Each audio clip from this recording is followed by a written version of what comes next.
Well, it was very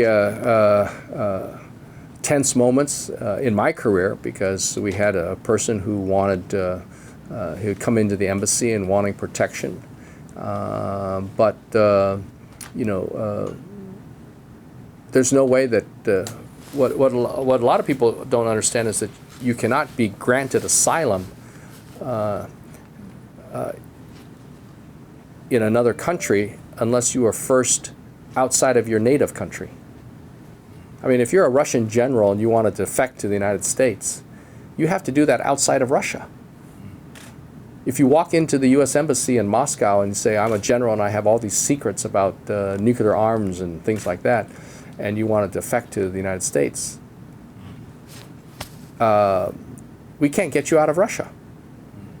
Because if we put you in a car to go to the airport, as soon as we drive out of the U.S. Embassy in Moscow, the Russian police can stop you. But late If we put you on an airplane, a United Airlines airplane in the Moscow airport, the Russians can stop the airplane from taking off. So you cannot, if you want to defect, you have to, you know, visit France or some other country and then go to the U.S. Embassy. Are you saying that the only reason why the U.S. could not give Wang Lijun asylum status was because of this practical reason? I'm just saying that's one factor. I mean, a lot of people don't understand that. Another thing is that he was a person that had a very controversial background in terms of his own policies and his own treatment of people. So I'm not even sure that if it ever gotten to that point, whether or not he would have been a candidate for asylum in the United States. But I'm just saying he wasn't even at step one, because he was still in China at the time. Then my question is, do the United States government knew about what going to happen? Or how much the information that he's holding that's going to cause all this problem? Well, we had discussions with Mr. Wang Lijun, and what those discussions were, I can't really say. Okay, it's pretty sensitive though, I can say that, right? Let me just finish one. And the information that you have and discussion you have is still going to be in the future or in the next 2 or 3 years going to cause more trouble or more internal struggle, political struggle within the Communist Party. Can we say that? Well, I have no idea what will happen with the Communist Party or the Chinese government over the next several years, based on what Wang Lijun said to the Chinese government.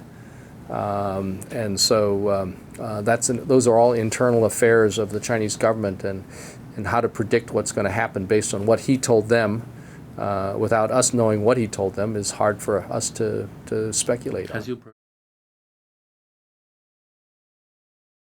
Well, actually, I'm very honored and very proud and touched by how the Chinese people responded to that Chinese newspaper editorial.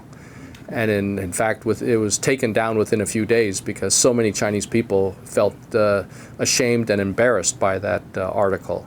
And I can tell you that the Chinese government officials treated me very, very warmly and with great hospitality. And I'm very, very proud of the friendships that I've made with the Chinese government officials, all the way from the mayors all the way up to the central government. And so, you know, that was part of the propaganda department that came out with the article, but the Chinese people were offended by it, and I saw some of the Weibo comments attacking that article, and in fact within a few days that article was taken down. We would have liked to have stayed in China longer. In fact, my son wanted to graduate from high school in China and stay 4 more years. But if we had brought my daughter back to the United States just for her last year of high school, in September, starting in September of her last year. College applications have to be submitted starting in October. That only gives the teachers 1 month to write a letter of recommendation. And if she's in a brand new school and doesn't know the teachers, it's very difficult for the teachers to write a good letter of recommendation if they've only known her for 1 month. So the decision was made that we really need to have her back in the United States for her last 2 years of high school. And so the family moved back 6 months before I did. But the decision was actually made even well before that. Most ambassadors only serve 2 to 3 years. So I actually served 2.5 years. Ambassador Huntsman only served 1.5 years. And the typical diplomat, throughout all of our diplomats in the embassy, can only be there for a maximum of 3 years. They rotate every 3 years. And so, but let me just say that it was a great experience for our entire family. We loved it. And the Chinese people were so warm and friendly to us throughout all of China. And I'm really proud that my children had an opportunity to discover and learn of the China of their ancestors, the land of their grandfather and great-grandfathers. It was always an issue that was discussed between the U.S. and Chinese government, but the U.S. position is very, very clear. While we support one China and recognize one China, nonetheless, we have obligations to Taiwan, and we intend to honor those. And we are very pleased with the growing economic and political exchanges and relationship between the mainland and Taiwan. We hope that those will continue.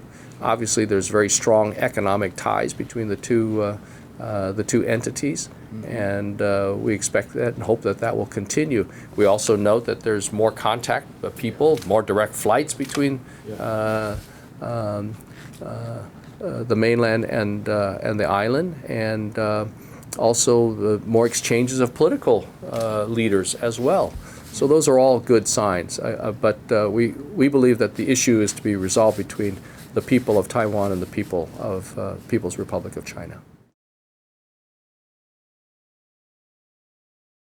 Barack Obama broke the glass ceiling as the first minority person to become president of the United States. I never thought that I would see that in my lifetime, and I was just so touched and overwhelmed when he won the presidency. I'm looking forward to Hillary Clinton becoming a female president of the United States to again break history. You will heavily involved. I will be heavily involved in her campaign. To what capacity other than your national co-chairperson? Well, I don't know what. Have you talked to the Hillary? Not yet, campaign? not yet. I've talked to some of their people, but they've not asked me to take on any specific role. I'll do whatever they ask me to do because I want her to win, and I believe in her. If she wins, would you consider joining the cabinet? I don't know. I'm very happily retired and working out of Seattle, my home. I love Seattle, Washington. We had a great experience here in Washington, D.C. We made a lot of friends.